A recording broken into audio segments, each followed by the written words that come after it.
Good evening, everyone. Welcome to Zoom into Wine. My name is Ian Blackburn. It is Wednesday, 7 o'clock.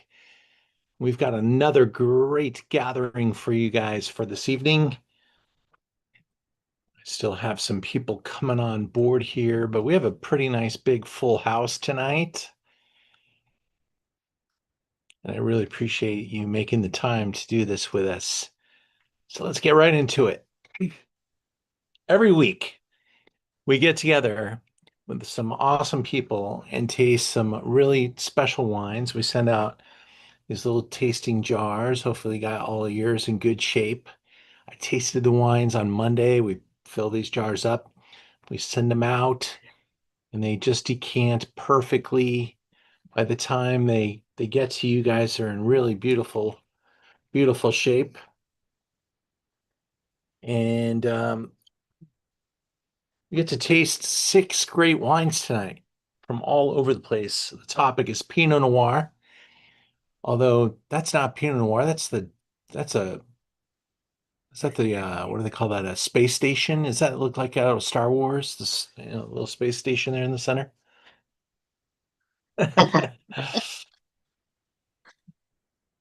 First, news in the wine world this week. We finally got the number. Looks like it's going to be 15%, which the market was already starting to work on the idea of 10 when 15 came in. So that's 15% on what the importer pays. So it's not exactly a 15% price increase, but we had started to see 10% increases hitting almost everything. And now it's going to be 15. So it's going to be a little bit more punitive, but at least it's done and we can move on with our lives. At least it's done for now because I don't even think they've signed anything, and everything could come undone. We'll just see. But that has been the big kind of hesitation. And I will say that we had a very interesting July so far. People knowing that the deadline was coming up started to really mass accumulate some special wines. And I'm not sure if this is every store or just mine, but we really had some pretty big days. And that was great because July on a list of 12 months usually finishes 11th in the best months of the year, right behind August, which we're going into here in a couple of days. But July is going to end up being a very good month for us, one of the best months we've ever had. So, love or hate the situation that we're in, that was the result. And I kind of had a hunch something like that would happen. And I put an epic amount of really special wine on the website, kind of leaning into that idea a little bit. But now I fear that we'll be sitting here twiddling our thumbs, waiting for people to order some wine. But I promise you, Merchant of Wine has not adjusted any prices. We will adjust our prices as new inventories come in at higher prices. But everything on our website right now is at pre-tariff pricing. I have over 1,200 SKUs in the store and a lot of great Pinot. So let's go. We're going to go first to Burgundy. Why? Because you should. It is the mother of Burgundy. It is where the wine world leans into as the guiding light. The monks 1,000 years ago realized that Burgundy was a set of the Earth's crust had literally kind of lapped over each other, and then it rose, and then it fell down, exposing rings of the Earth's crust in an area that we call the Côte d'Or, the slopes of gold. And the monks realized this was special, hallow land. They started to create little towns, um, naming the towns often after the great vineyards, the top vineyards, like Gevrey Chambertin is named after the great vineyard Chambertin. Now, some of that took some time because Chambertin wasn't born in 1000, I don't think. But over the years, every village was basically defined by its unique features and benefits. And the monks were really tough. And even the nobility that moved in around 1600, the Dukes of Burgundy said, his name was Philip the Bold, and he said Chardonnay and Pinot Noir. Chardonnay for white wine, Pinot Noir for red. Everything else was kicked out, banished, removed. And those high standards and that the idea of quality really made Burgundy the guiding light. And we continue to see Burgundy take ground because there's not a lot of land called Burgundy. A very special spot. Let's take a look at the map as we realize we're tasting Domaine Pierre Guillemot. Guillemot. Yeah? Any French speakers out there can help me?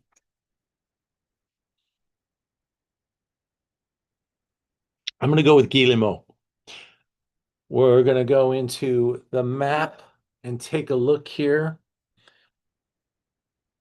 Take a look, if you will, at right the purple area on the map. That is the Côte d'Or, and the northern part is known as the Côte de Nuit, and the southern part is the Côte de Beaune. We have the town of Beaune right in the center, basically, and right behind that is Charlemagne, Courtin Charlemagne, and right next to that is a little village called Pernard Vergellis. And that's where this producer calls home. Just wanted to make sure you could see what I was talking about. Let me annotate that a little bit. I think this is Beaune here. Troy Le Beaune, Ottawa Courton. I'm going to say that right there is Pernard Vergellis, right next to Courton. Okay.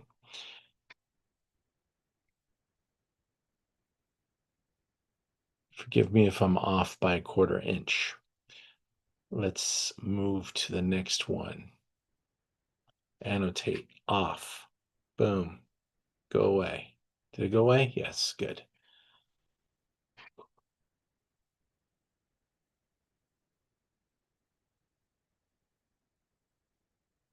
Nope, did not go away. There you go. Goodbye. So, winemaker Vincent and Philippe, I'll show you a picture of Vincent in a moment. They're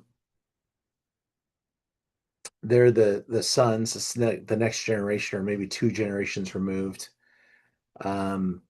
Maybe 8 generations removed. I'm not sure at what point it became Domaine Pierre, but it's now Guillemot and Fille, and they always celebrate the founder, and the children are carrying the torch forward. Very reputable, very small. Pernod Vergellis is kind of like living in the shadows, literally, of Courtin Charlemagne, and the pricing there is quite a bit lower. It is for those reasons that you taste these wines and you're like, wow, this is so much wine for the money. And that's really their calling. And I got to go there last April, had a fantastic tour, really an authentic place. We were presented the 2022 that was just being arriving into California. I love it. I love it for the price. I love it for what it is. And I think it is a wonderful example to share as a great little bottle of Burgundy. Now, as I said, red Burgundy is Pinot Noir, but all Burgundy is basically wine made with an address. This one carries a little bit wider address because they call it Bourgogne, and that allows them to blend Burgundy from anywhere. But all of his holdings are in Pernod Vergellis. And so he can declassify even most of his own Pernod Vergellis into this Bourgogne. Young vines, barrels that he didn't want to use, extra this, extra that. He can capture it all in this simpler wine. And I carry some of his higher end wines as well. I think I even carry the Corton that he makes. Um, but this is just a nice little catch-all wine and a really beautiful, small, teeny little cellar. Here he is. We were sitting with him for quite a while, tasting a number of new vintage, getting our French on and catching up with what's happening in Burgundy. We're looking at a bottle of wine that sells for $35. I swirl this wine around. I tend to buy wine at this level somewhere between 3 and 5 cases at a time. I think I brought in 5 cases of this wine. It's you know, a good example is that we're probably seeing the 23 coming into the market now. And it's probably a few dollars more. And when 24s come in, there'll be, a significant little jump. So I think this is a really good representation and a really fair price.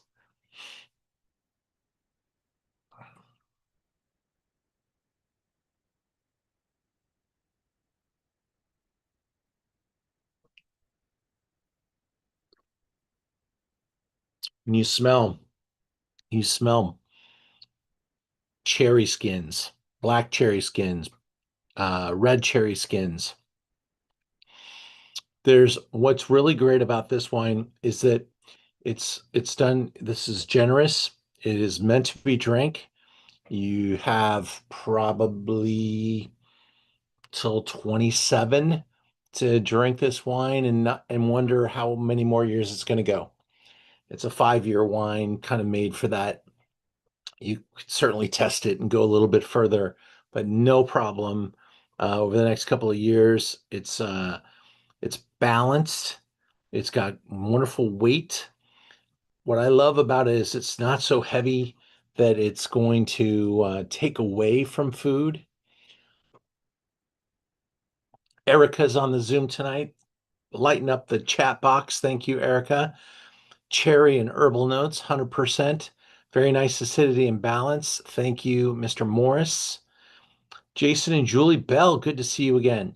Very smooth. Love that. And it's generous in that it's got some fruit orientation. And also, because we're in year 3, it's really starting to shine. At the winery last year, it was just being released. It was still kind of closed, but you knew this was in there. It was kind of like buying a piece of fruit at the farmer's market that's still a little hard, and you knew that it just needed maybe a couple of days in a brown paper bag on the counter, and it was going to be amazing. And that's where this is at. This is hit the amazing zone. I mean, amazing in the $35 realm, by the way. You got to put everything in context. This is a wonderful $35 Burgundy. Brown spices, clove. I think the nose is just exactly what you want. And restrained, elegant, nothing too fancy. Don't even have to question it. Just you could open this up at any fancy little French bistro and they'd be pretty impressed that you brought in this little producer. This is a good one. Good reputation. Imported by Kermit Lynch.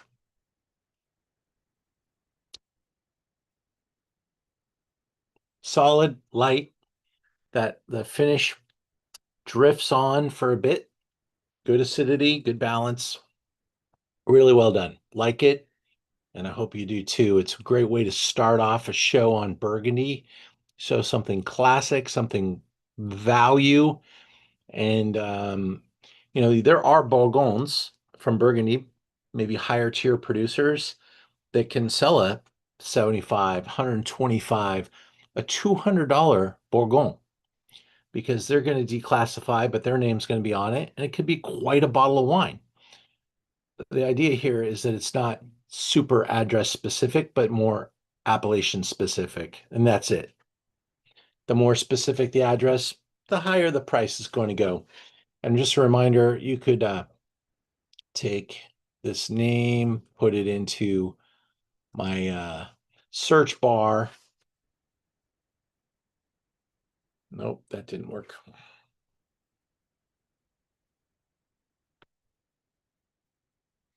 And you can see the different wines that I have, and there are different prices. Sauvignon Le Bon, Corton, and the Bourgogne. The Corton is something I will probably tell you because it is Grand Cru. That's quite a few years away from being where you'd won't feel comfortable opening it. Whereas a Bourgogne is meant for the now. We'll go back into our slideshow and move into wine number two. I'll get through number two, and then we'll chat for a minute, say hi to everybody. We have tasted quite a few different wines from my friend at Chacra through the years. I don't think we've ever done this one. Piero is Italian royalty. Piero went to Pepperdine. Same time I was living in Santa Monica, we became buddies. Early 2000s, he decided not to go and work for his family's winery Tenuta Sanguido. His sister, who's a couple of years older than him, had the interest and desire to run the estate. So he was going to be number two, or sitting waiting in the wings. And he said, let the family take care of Tenuta Sanguido and Sassicaia, and I'm going to go and do something I really want to do. And he loves Pinot Noir.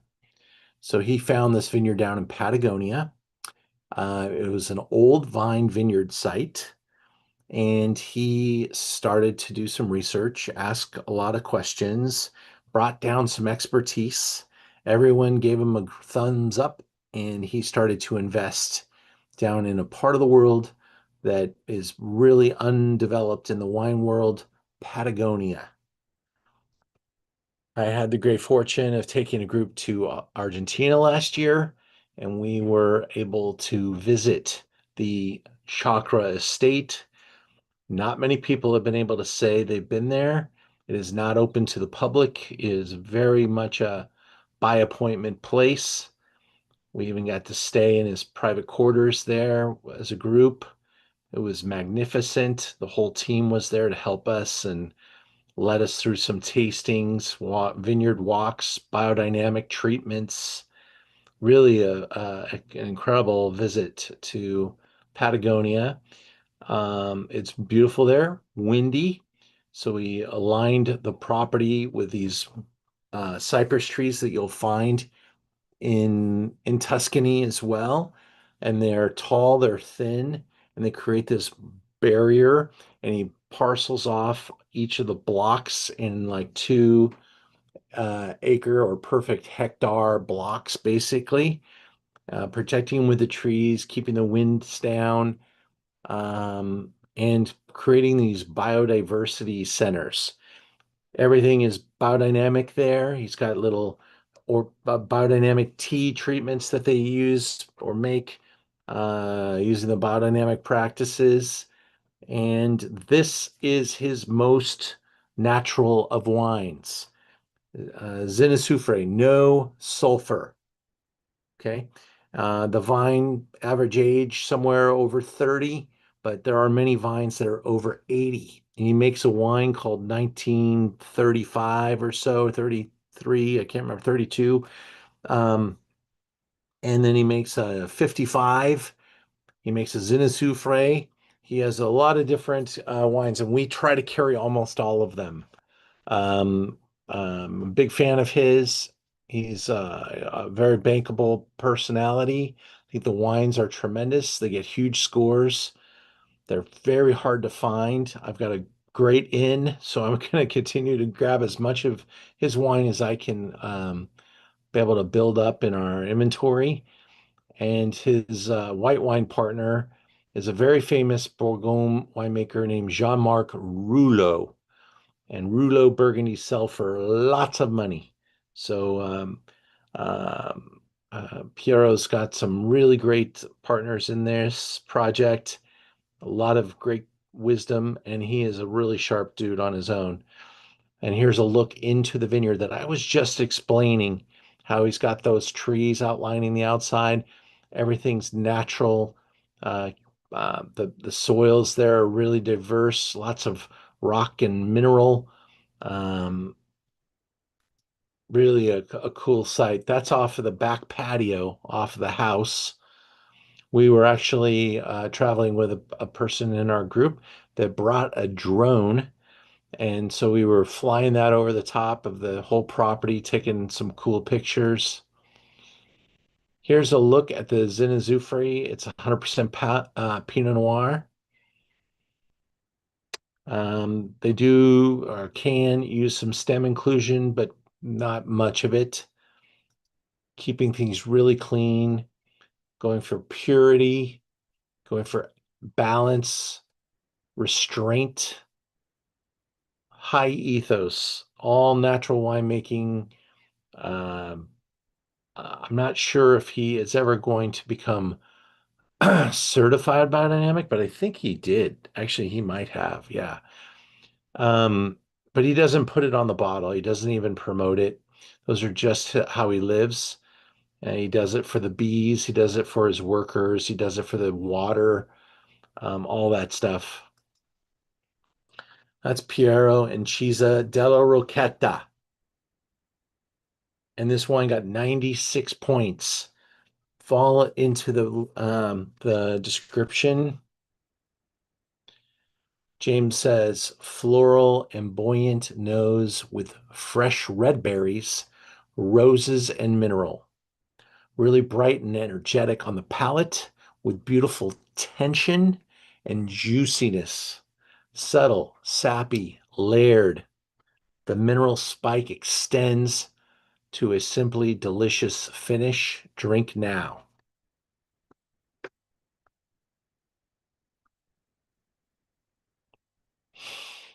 There's nothing out there. It's you and Patagonia.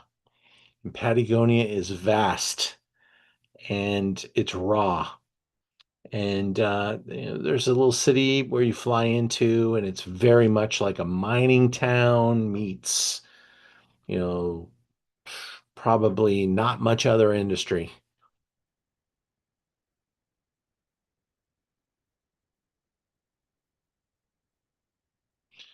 This hits the $45 number. Let me taste it with you. I'm getting some comments here, Erica. Beautiful aromas, juicy red fruits, also picking up tomato. Oh, that's kind of cool. Very earthy on the palate, smooth acidity, nice finish. Yeah, this is very Burgundy inspired. Hey Tig, is Kermit still active in his company? Actually, he's got the next generation running things there. Because I'd run into him sometimes at a wine store on the East Coast. That's why, but he's a generation older than me, so that's Yeah. Yeah, he's still with us. In fact, I got to go, I think it was a 50-year anniversary tasting with him last year. So 50 years of Kermit Lynch. God, I'm celebrating 50 years in the rugby community in another month or so. All right, congratulations. Well, let's pour this glass in and see what's going on here.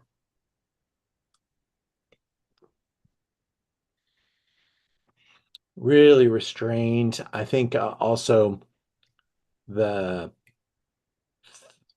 the style of this property that you can really smell the that earthiness that he bends really into the terroir style. You saw the chaparral. There's actually very generous sunlight, but at very cool temperatures. So you get this amazing growing conditions that really amplify the acidity, the tension, give it wonderful fruit development. That color is beautiful.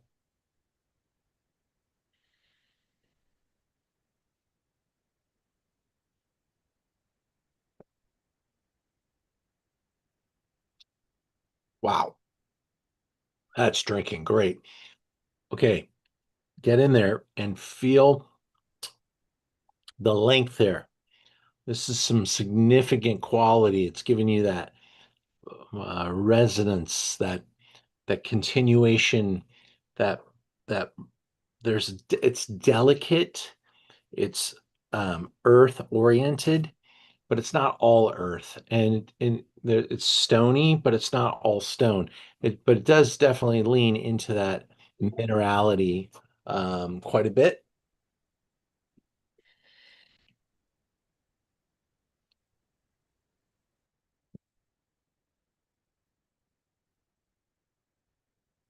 That mouthfeel is crazy, silky. Mm. And then you've got zero sulfur. Now, wine does produce its own sulfur, by the way. It's naturally occurring. It happens in the winemaking process. If you were to take some sort of a sulfur measuring stick, it would be in there. Is it enough to preserve the wine? Not necessarily, but with good winemaking practices, he really wants to make something, bottle it with naturally, and this is like a giant experiment for him. This is part of the natural wine world, but he doesn't necessarily market it as a natural wine. He just calls it Azufre, hoping people will figure that out. But does this fall off because it's not protected? Maybe not. I don't think it's showing any decline or anything. It's lost at any step at all. I know that by not putting the sulfur in, it will lean into that rocky minerality. It's not saving its fresh fruit. It's showing you where it comes from and what it is underneath all that freshness. And I think it's really cool. Price point, very fair for a wine with all of the boxes that he's checking. Um, and this brand is well on its way. It's distributed in many great places, top restaurants around the world. Piero does not sit at home all that much. Hi, Piero, if you're watching. He does. He does get out there. And last time I talked to him, he was in Hong Kong, he was in Asia, he was in Japan, he's in Spain, he lives in Ibiza, he's all over the place, and he visits his friends in Burgundy as well.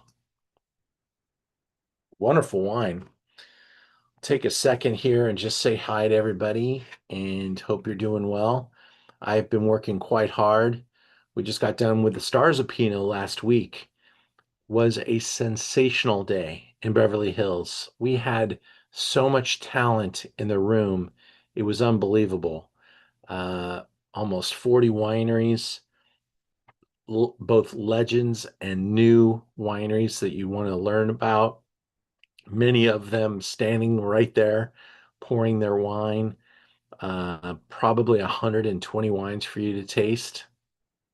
We raised some money for Children's Hospital Los Angeles with our auction, and we had a great crowd. And the way we build these big events, we do them for the trade during the day. So we had like 200 restaurants come and see the event during the day, and about 100 consumers at night. And it was really wonderful feeling. Everybody was so happy to be there, and the wines were just glorious. There were so many favorites. Oregon, Burgundy, Santa Rita Hills really impressed a lot of people. Sonoma Coast, top names, top producers, lots of famous people in the room. When a couple of celebrities came by, that was kind of cool too. So, how are you guys doing? Everybody good?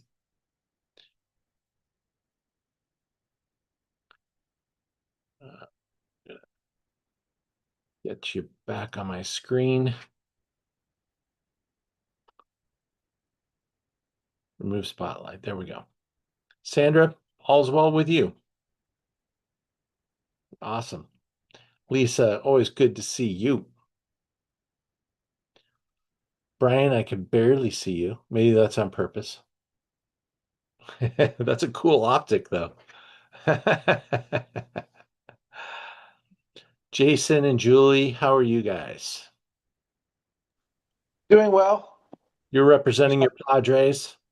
Yep, I had to. That's good. You know who I you're knew talking you'd. to. I knew you'd be wearing your Dodger hat. That's good. You count on that. Good. Lisa's a Giants fan. Erica, I hope you're doing great. Doing well. My camera's off because I'm double dipping. I'm still doing some editing at work. Okay. All right. Very good. I want her job. Wine tasting and working. Wine tasting workings. The best thing about working from home. That's right. That's right. And Satsuko's listening in from Japan. Teresa, good to see your name on the screen. And I know we've got a couple of people that are going to watch this tomorrow. I think our friends in Nebraska are also going to be watching tomorrow. So really a fun lineup tonight, guys. You're going to love it as we go along here, climbing the ladder. I'm going to move into wine number 3.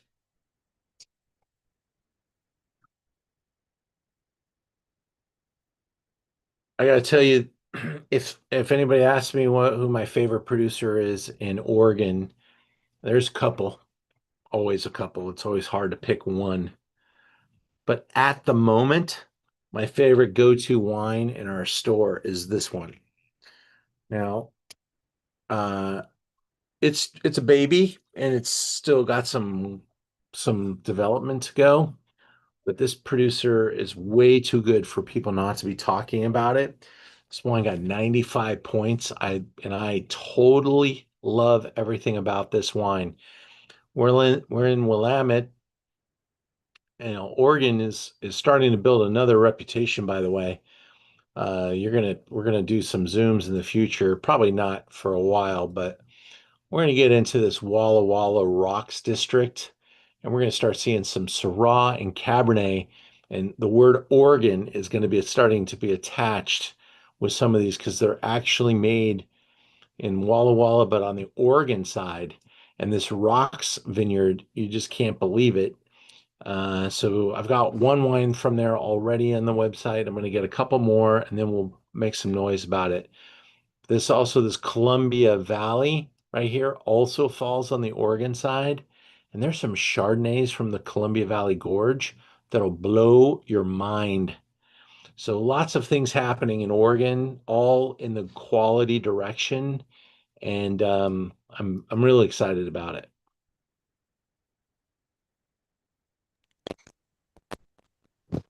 This winery started in 1992. I think it's pronounced Giri family, but I could be corrected there.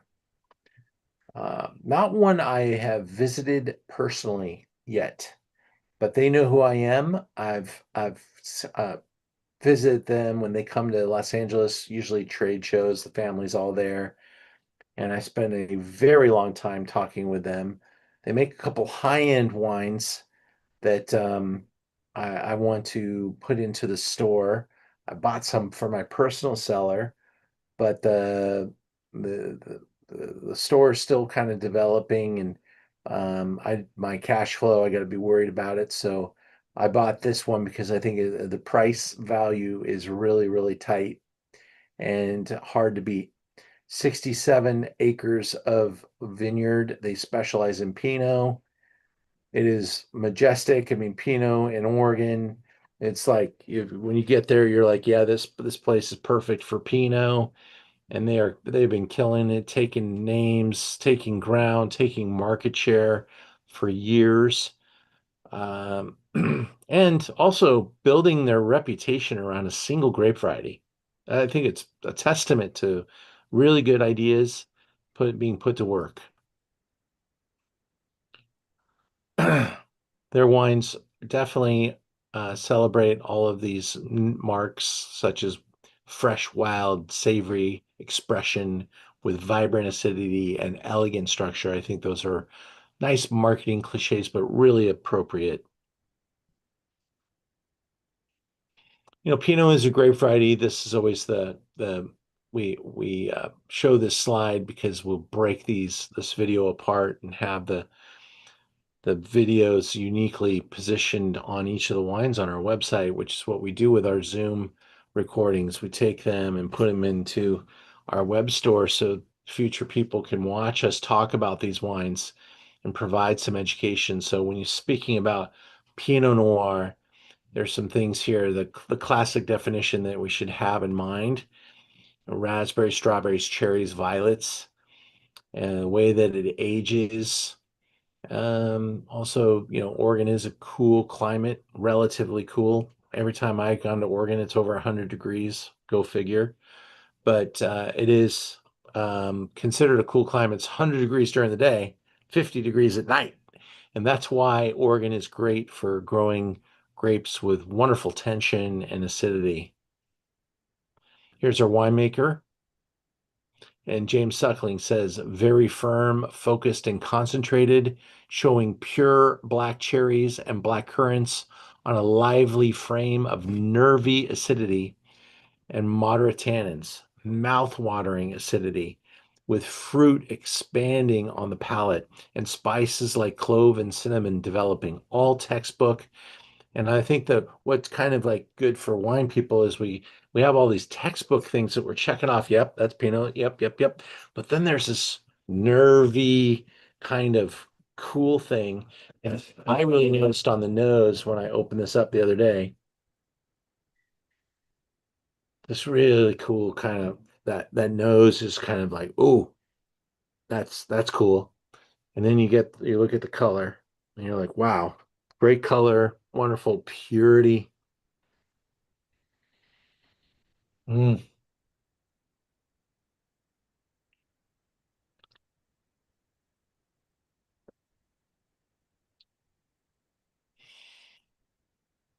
Feel that. It just kind of keeps going and going. It doesn't diminish. It's crunchy. That's where I said this has got a ways to go. It's youthful. It's young. Current vintage, current release. Everything they make, I love. Seriously. I think it's kind of one of those things where if I were a talented winemaker making Oregon Pinot, I would hope it tasted like this. That's when I really love it. Be like, wow, I wouldn't change a damn thing. I would hope to be able to get to this level. This is wonderful stuff. 41.95. It's just a lot of wine for a wine from an estate with a great reputation, a great score, and they've got it going on. Let's see what else we got here. And it's still relaxed to visit the Oregon wineries. That's right. It's not become. I knew that. I knew that. Yeah, it is. It is because you're driving for a while and you're driving into the properties. It's not like the mall of wine that some wine regions are. You could drive, 20 minutes before you see another winery because you're still driving through somebody's estate, and it's gorgeous and underdeveloped. Not a lot of congestion. Not a lot of bachelor parties and $100 tastings. Right. and they're so appreciative of you coming up there. They've got great hospitality. In fact, segue, I've been busy. I'm working hard. I'm doing everything I possibly can to navigate, kind of a wild. Let's be frank. It's been a wild frickin' year in my world, and I think in the uh, city of Los Angeles anyway. How about that? And so we do a lot of wine travel, and I decided to plop a trip to Oregon into February of next year. We were trying to get a trip to Spain going, and I moved it to February, and I proposed it to everybody that was going to go in October with me of this year, or November of this year, as I just couldn't get on top of it. And they said, nope, February doesn't work for me. No, February doesn't work for me. So I pushed it out, and I pushed it all the way out because I had to October of 27. We'll go to Spain. That opened up February, and I said, perfect, Oregon, we're going. And we're going to put together a really great trip. We'll stay probably in Portland. So when we're done with the wine tasting, we'll drive back into Portland, maybe a half hour, 45 minutes, depending on where you're coming from. There'll be, some nightlife.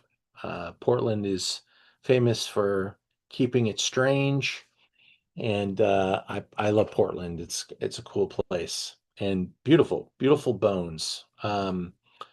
So think about joining us for a little weekend in Oregon. We're just putting it together. We haven't got the program together yet. We don't even know where we're going to stay. I got ideas, but we're talking to people. We'll have it probably next month ready to go.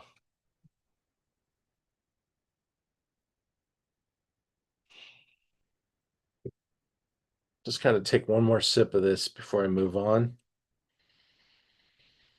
It's got kind of like a salty note, like a little fresh, that where they do that with a little thing there with a flicker of the salt.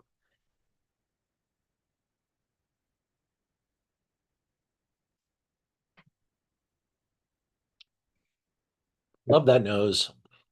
Love that acidity, crispness, and trust me, 6 months more. This wine will soften up, it'll be a pleasure bomb. It'll be really ready to rock and roll. It's just giving you a little glimpse at it right now.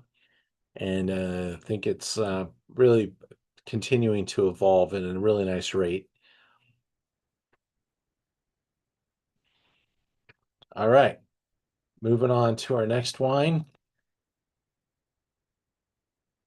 Oh, one more commercial. If you're in town this weekend, you want to come to wine class, let me know. I'm in Santa Monica at Lunetta Sunday. That time is wrong, but it's Sunday. It's not 7 o'clock. It's August 2nd at 3 o'clock. Not sure what's going on there, but back that up by taking a look. 3 o'clock right there. So $99 for the class. If you come out, I'll be sitting down for dinner afterwards. You can join me.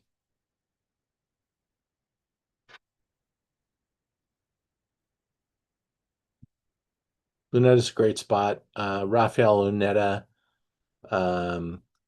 he and I go way back, and I've had a wonderful place to teach classes there for the last couple of years. We teach through the summer with them, and then in the winter months we move to other venues. So this will be our last class until next summer. Actually, we have a champagne class still at the end at Lunetta at the end of next month. All right. Yeah, I like Santa Monica. I think you were talking about a nice place to visit, though, William, is Oregon. So I won't make that mistake. All right, so we'll move into wine number 4.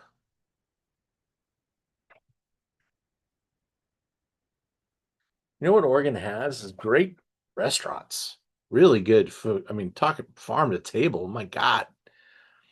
And diverse. I mean, we've eaten some really great ethnic meals there. Um, there's fantastic steakhouses, of course. Ate at a restaurant called Beast. It was like really a tough reservation to get. And so we work hard to get some really great food and wine experiences. Of course, the winemakers are all very accommodative to have us come out there and check it out. I go back to Burgundy next, just from a price point perspective. We're stepping it up a little bit more here. We're climbing the price ladder a little bit, but also I think from a development standpoint, this wine is in the groove. This is a 2000 vintage Bouchard, really good Domaine. Bouchard. They have great holdings, great winemaker. They're an absolute must visit in Burgundy. They are their classic home and winemaking facility is right in Beaune. It's gorgeous. That's a look at it right there. If you've never been to Beaune, I'm just telling you right now, I want that view to be what I look at almost every day when I'm old. I'm walking the city. I want to live there. I want to retire there. I want to go buy my little baguette, a little wheel of cheese, maybe have a little dog, and have some sort of little job somewhere. Maybe I'm a host or a estate manager of some sort. We'll see what I'm allowed to do. But I want to do it in Burgundy because I just love the energy that's there, the history, the architecture, the feel, safe, it's clean, it's very respectable. I love all of that. And of course, the food is second to none. And this house has been around since 1731, family owned ever since. The oldest wine estates in Burgundy's, 9 generations, 130 hectares of vines. That is so big for Burgundy. And so they make a number of different wines. They have some amazing holdings at the top ends of the food chain. They have maybe a problem in that they own so much vineyard that there's just not enough homes to put all the wine in. But like when I worked at Jadot, I tell this story. We made 2 wines, a red and a white, but I had 160 different vineyards to sell, and Jadot made them all. So what they do at Bouchard, because you own maybe a hectare here and a hectare there and a hectare there, and at Bouchard, instead of making all these small bottlings and driving a guy like me crazy, they blend their property together in this it's called the Chateau, Beaune Chateau. So it's all of their Beaune holdings, which is very significant, blended together, and it's all their own property. I believe it's all Premier Cru property, in fact. So you got all these quality things coming together. Then you get a 2020 vintage, so 5 years of age. And I'm telling you right now, any wine that is 2000 vintage, Beaune, Premier Cru, single vineyard, blah, blah, blah, $100. No doubt. $100, 100, maybe 120 in some cases. If you're one of the fancier wineries that really demand high dollars, you might be $200. Love that. That's a look at the slopes right there. This is less than $60 and represents not a deal, but a steal. It is remarkable how good this wine is, how This is long aging. But it's so beautiful to drink right now. And this is a nice fancy bottle of wine. Take a look at that color. So perfect and balanced, and you smell that, you get that wonderful smell of the earth and the leaf and the mulch. The fruit is very subtle. It's like a perfume, like just tender little pieces, strawberry, cherry.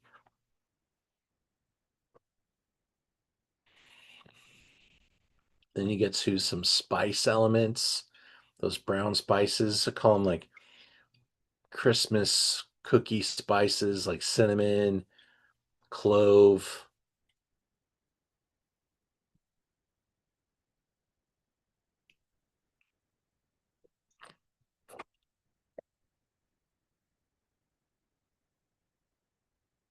It's tender, charming, delicious, balanced, harmonious. It's gotten some really nice reviews. Decanter, Parker, Suckling. Something when Suckling's the lowest score on the scale. That's something interesting. Very generous. James Suckling scores are quite the conversation piece sometimes, but he's so good at what he does, and I've almost unanimously agree with his reviews. I grew up really the biggest fan of Robert Parker, and now Parker no longer owns the magazine. It's owned by the folks that own the Michelin Guide, and they're doing some really good work. Decanter has really inserted themselves into the American market. They're very English. And when Decanter gives it a high score, and for Burgundy, 92 is kind of a high score because they're tasting these wines young. And these wines can be very unrelenting out of, as you're on the way to the bottle or out of barrel. They're like, yeah, I can feel it all there, but you just have no idea. And often the press are pretty far off. And I really think that it would be something to re-review the wines after 5 years. I think that's really the magic number, especially for Premier Cru and Grand Cru, it's 10. So this is entering its kind of prime of its life and at a really good price point. I see some chats here. Let's see. It's called, let's see. Brian, I'm sorry I didn't mention that last year. Yeah. So the last winery did use the word Cuvée, so they're just using a blend.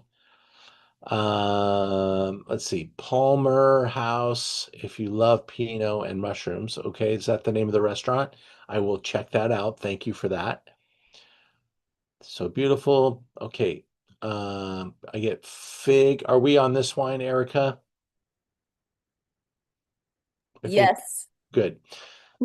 I get fig and chocolate, also coffee, herbal notes, and black cherry.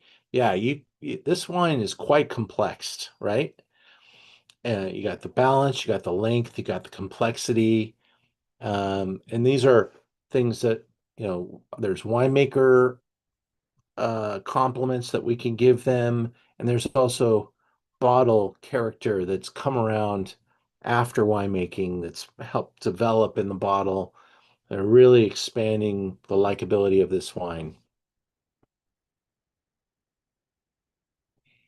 Oh, Tig, you're recommending canned, like Kann.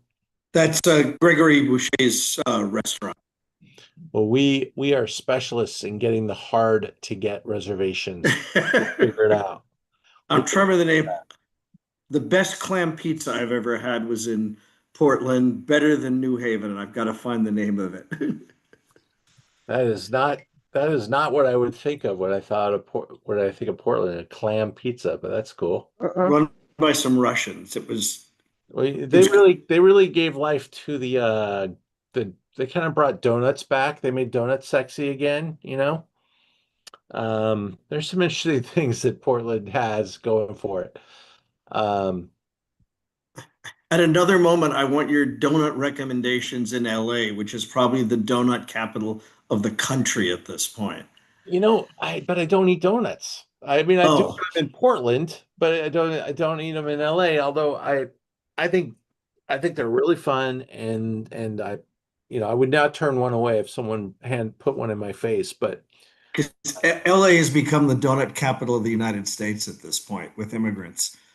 okay, well, we have some. There's a place called California Donuts. It's on Third Street, and I drive by it often at 2 in the morning, and there's 50 people in line because it's open 24/7.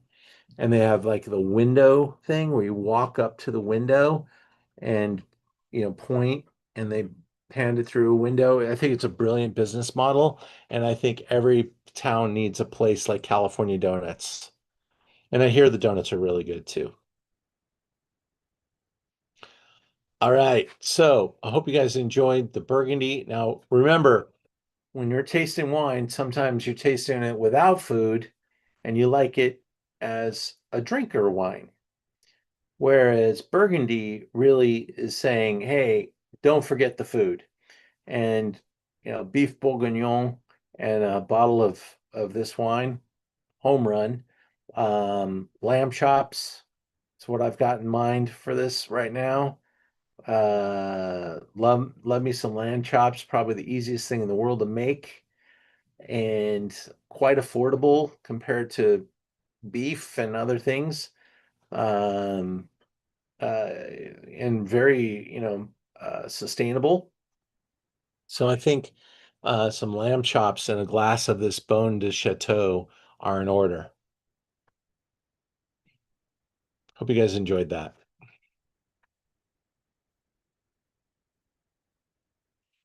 We'll move on to wine number 5, and we're celebrating Pinot tonight, going through a nice lineup of Pinots of the world and continuing to climb the ladder price point. Um, this is a brand that I've been associated with for a long time. I love turning people on to Argot. This is my friend Justin Harmon. He bought some vineyard land in Sonoma Mountain. He was a computer engineer, I believe, and made a little bit of money, but he was in Chicago. Didn't have big money. He's not one of those, you know, uh, stock guys. He just made enough hardworking capital to get started. Came out, worked for free, did his time, built up his resume, made wine, makes wine, actually does the work, hard work, help some other people make wine, help him pay the bills, do some things, build his property, put a barn on it. Then he built a winery inside of it. Then he got married. Then he built a house. Then he had a kid. He's just climbing the ladder since the early 2000s. He's been going. And the press is starting to pay attention in a big way. Big scores. Justin's become quite the dude. And he and his wife and their property are starting to sing.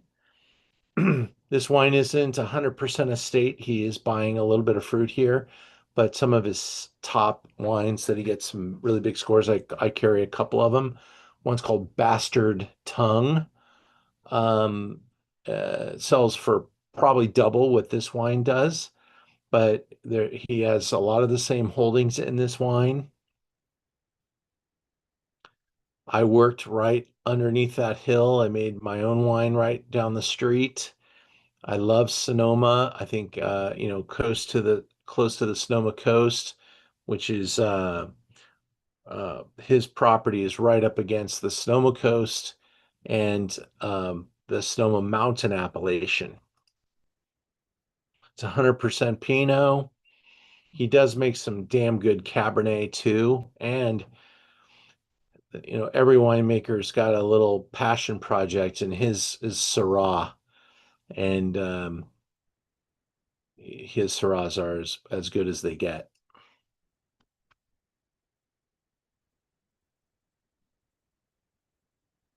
There's his wife and he.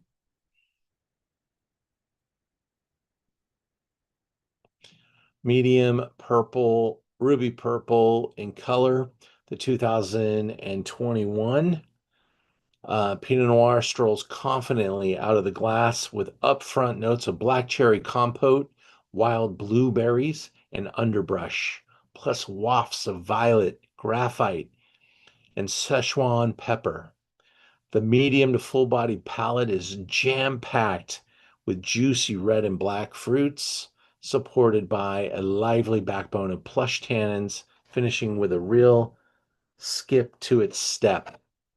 This is the Wine Independent, who used to be the editor of Robert Parker, and she is involved in the Wine Independent and a new publication called The Wine Palette.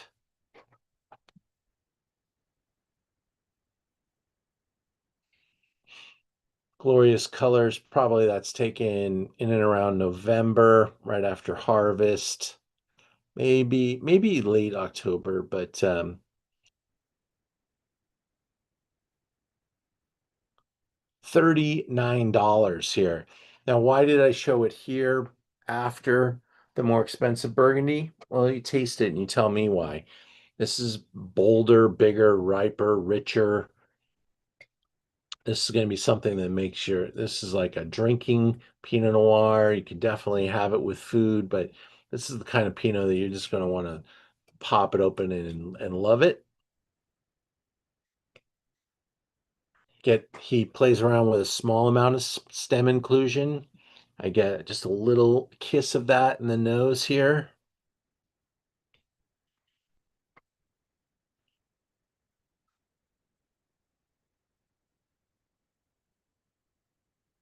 Texture, richness. $40. That's a lot of Pinot Noir for 40 bucks. And really well done. Like I said, I've got the bastard tongue. I think it's closer to like 85, 90 range. He got 97, 98, 99 for the bastard tongue. And for a really nice fair price, he put together a Sonoma Mountain wine. This might just actually, with the Sonoma Mountain appellation on this thing, it might just be from his property. Ian? Yeah. So, and it's something I don't understand, but so this, like many of the California Pinot Noirs, is a bit more fruit forward. Is this a function of how Californians choose to make wine, or the climate, or the soil? But Oregon and Burgundy Pinots are a little closer, and California Pinots, I know it's a gross cartoon, tend to be that bit more fuller bodied fruit. Is this a winemaker's choice, or a grape in the land choice, or both, or a combination thereof? I think California is a riper zone. There's more sun, bringing about more ripeness, and I think this got more of everything except for probably a little less acidity, because you burn that off as you get a little riper and richer.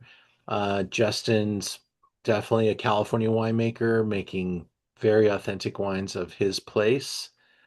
I think it would be wrong to try to make Burgundy in California or Oregon in California. And I think, each of those have a follower. And I think honestly, people that are just maybe entering into the Pinot sphere, this is where we find them. It's really hard to convert people into loving Burgundy, but you may fall in love with a nice, juicy, flashy, fleshy style here, and I think this has got really good balance to it. Uh, Mhm. and be hard to make a wine that acts like this in Burgundy.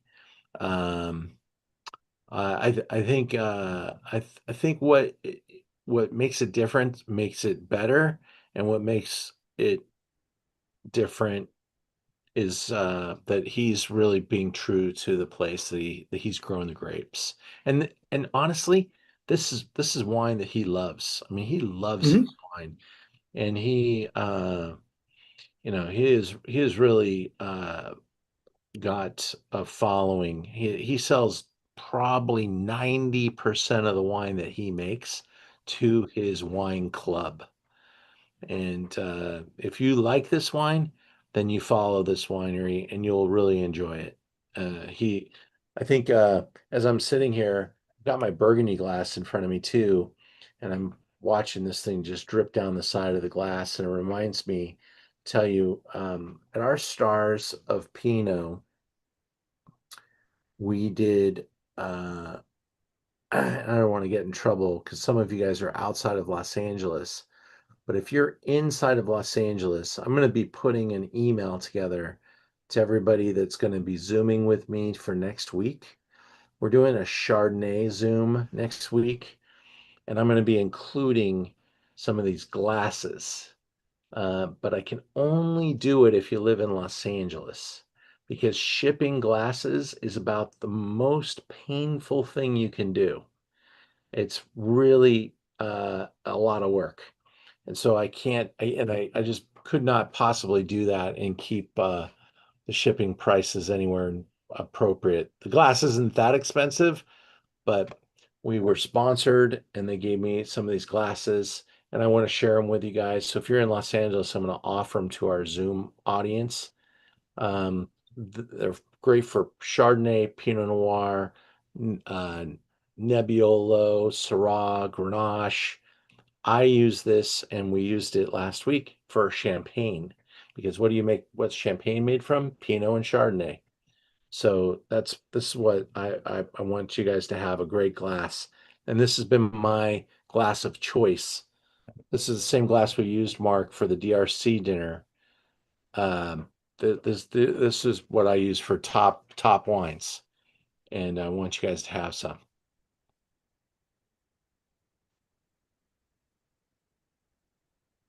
We finish in Oregon, Mark. Playing into your Hey, hand. I know this winery very well. Yeah.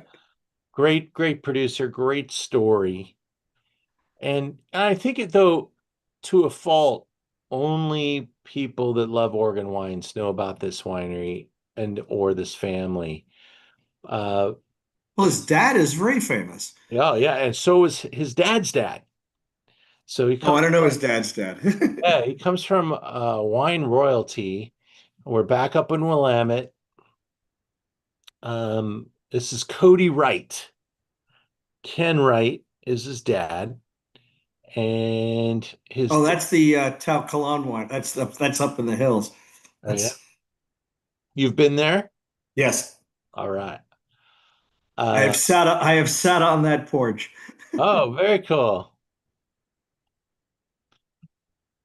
So he's in his 40s, maybe 50s by now. Cody? No. No, I 40. think he's got young kids too. Yeah. So he's in his 40s because it's his bio says he's been in the wine business for 40 years. So Oh, probably 40 then. There's his little uh estuary. That's not the word I wanted to use. Amphitheater. Look at that perfect little pocket there.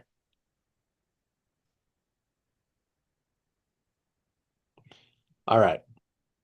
Um, this is the lineup. Really cool lineup of wines. We're tasting Freedom Hill, but he makes one called Latchkey. It's got Crop, Shea, and West Wind. There may be a few others. Pinot specialist, single vineyards. That's what he does. Very true to the varietal.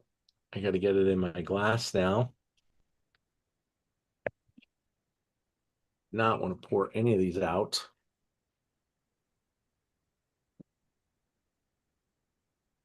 This is Oregon nobility. There he is. A richer, reflective ruby hue. The 2022 Pinot Noir Freedom Hill Vineyard is a savory wine with notes of whetstone, graphite, pine, fresh black cherries, mixed berries, and tea leaf. It is very appealing on the palate early on, with refined tannins and a juicy feel. It's very attractive now, and it's not going to slow down anytime soon. Drink 2024 to 2040. I think this is the wine that probably will benefit from, of all the wines we tasted tonight, this wine, I would give this the longest in the cellar. This, I think it has so much to gain with some more time. But it's also the most expensive wine we're tasting tonight. And as I always say, the irony of wine, the more you pay for it, the longer you should have to wait to drink it. It's the masochist business that we're in. That nose is, oh, awesome. And that's so similar to what we had earlier from Oregon. Black tea, indeed. Thank you, Erica, Brian. I like how you said they were differentiated because they are so different, right?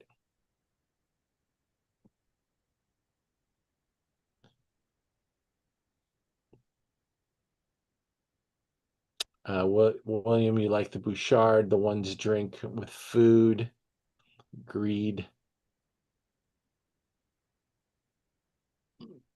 Actually, Ian, I found this winery totally by accident when they were selling out of a garage. Wow. We were just driving by and we and we stopped. There was nobody else there, and I love the wines. Yeah. Yeah, let's just taste this one together and look at that view. Who said piney? Jason, love that. I think you get that forest hint in the nose, right? And it's sometimes it's the forest floor, but here I think you got a little more pine needle resiny, probably getting some of that from the wind. Yeah, absolutely. I don't even need to drink this wine. I just love to smell it. It makes my mouth water, makes me happy. It's juicy, it's detailed, very complicated.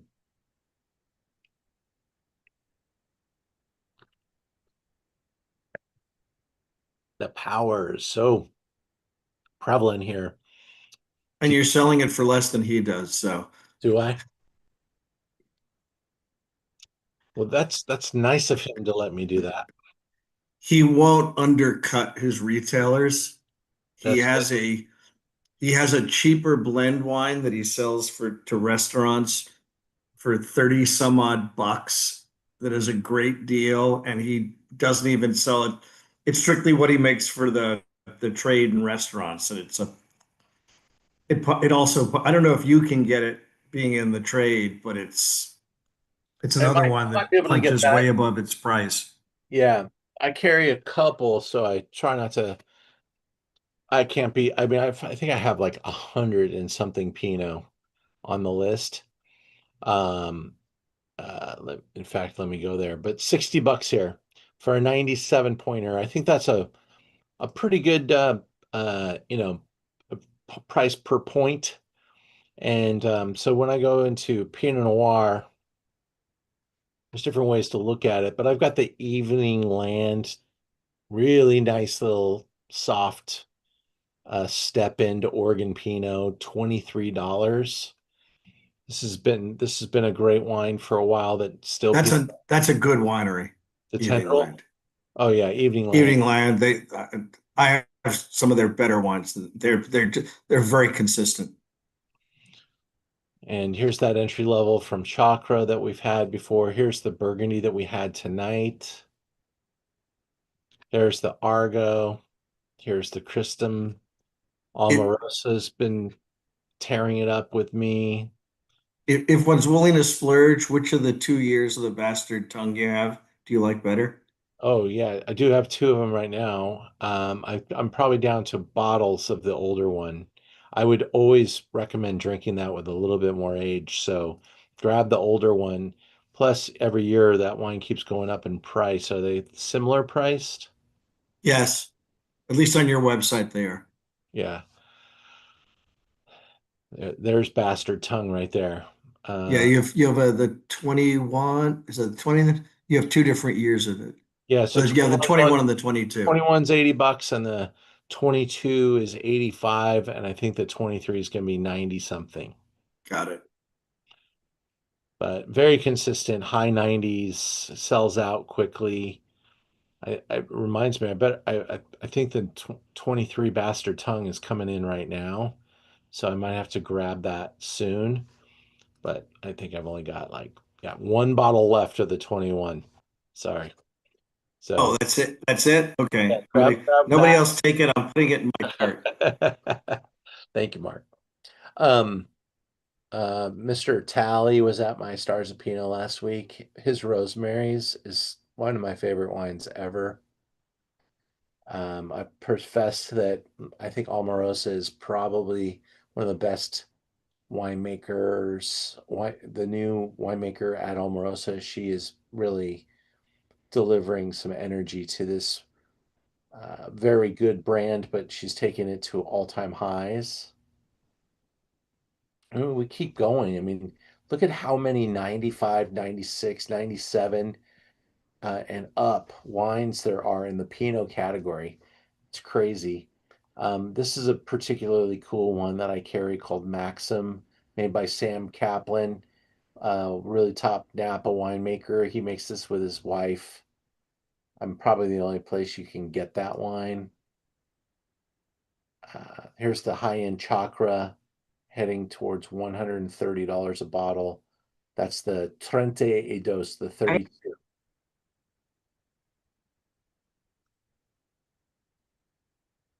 And a whole nother page. You can go as high as you want in Pinot. Some point we'll I think we did taste the census wine from Bodega a few months ago, my top wines of the year. This was absolutely one of them. Um, when you get into Burgundy, there's no limit on the pricing. It can go to the moon. I have a couple of moon shots, and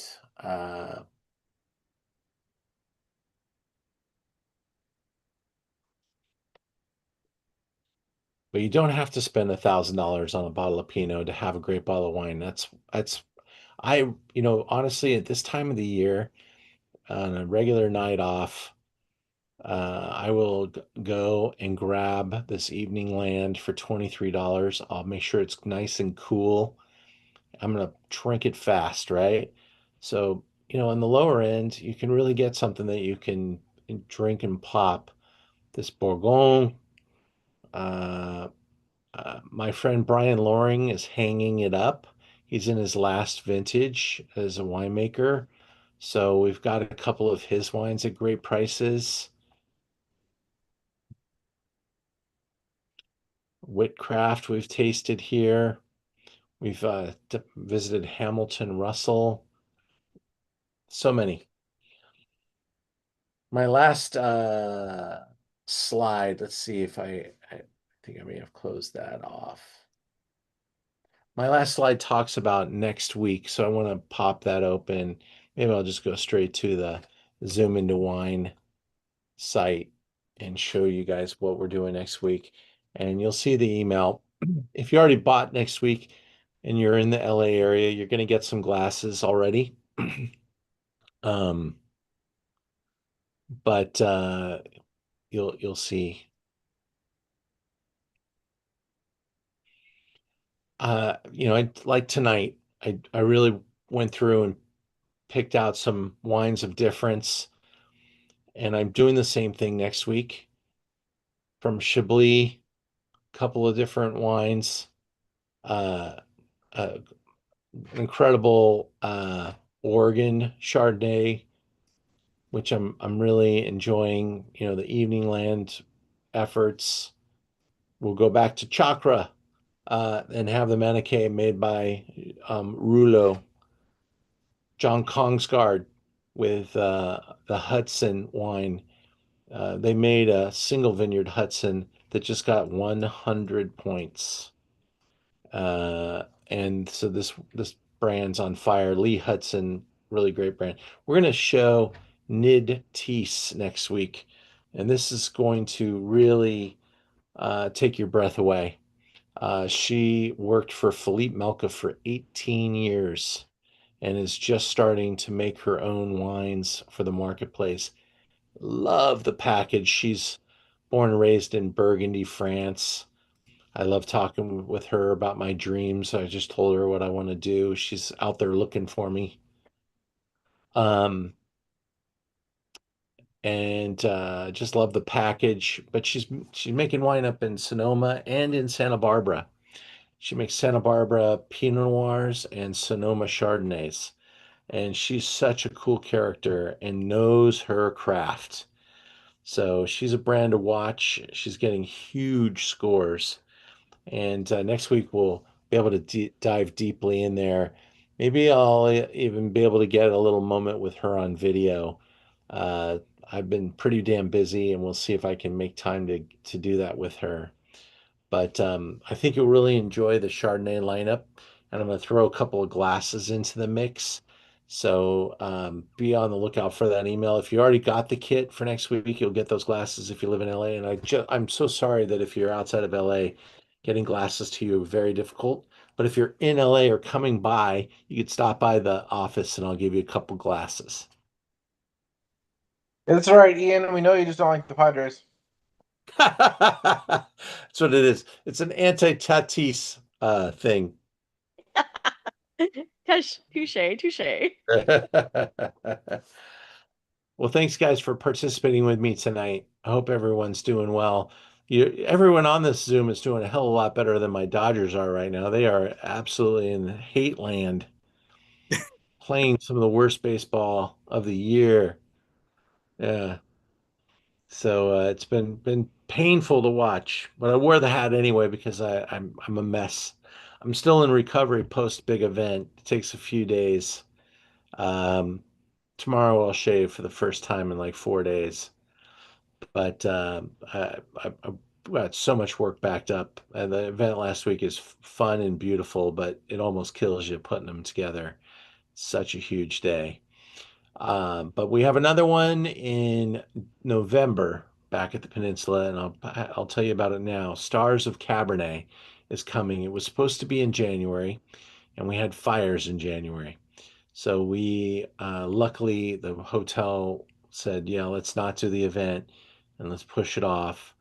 And just I guessed at the date, and every single winery was able to move. So Oh, wow. we were able to do that, and we've even picked up a few more wineries that will blow your mind when you see the Stars of Cabernet event come on the website. There's no way you could get a better cab lineup than what I've got put together. The talent that we'll have in there, the people in the room, the brands, you know, if I mention one, I'll get in trouble because they're all so good and it's all so important. Um, and just a night at the Peninsula is just super fun, super, it's a fancy place, but you can show up in jeans, and just taste away. And so think about it and put it on your calendar. November 20th. It's a total steal. And we're going to have a really awesome group, about 125 people tasting wine. And I'd love to have you there. Thank you guys. Have a great night. Be well and stay well.